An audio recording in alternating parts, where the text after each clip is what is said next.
The same question is out there that has been for many months now. Is the housing market crashing, correcting, or simply turning a corner? You know, if you're following the news, all the headlines about conditions in the current housing market may leave you with more questions than answers. Is the boom over? Is the market crashing, or is it just correcting? You know, the housing market is moderating compared to the last 2 years. But what everybody needs to remember is that the past 2 years were record-breaking years in nearly every way. Record low mortgage rates and millennials reaching their peak home buying years led to an influx of buyer demand. At the same time, there weren't enough homes available to purchase thanks to many years of underbuilding and sellers who have held off on listing their homes.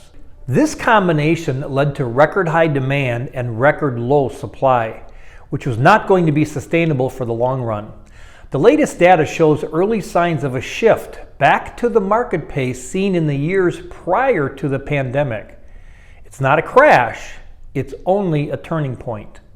This turning point stems from the recent headlines talking about how existing home sales are declining from 2021. However, if we put it into perspective, the 2022 home sale projection is on pace to close as many homes as we did in 2020 and more homes that we sold in 2019. It's important to not only compare home sales to abnormal pandemic years, but to the most recent normal years to show that the current housing market is still very strong.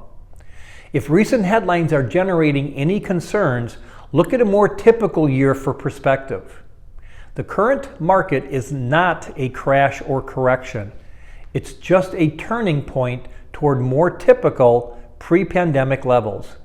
If you have any questions at all about our local market, connect with one of our advisors today.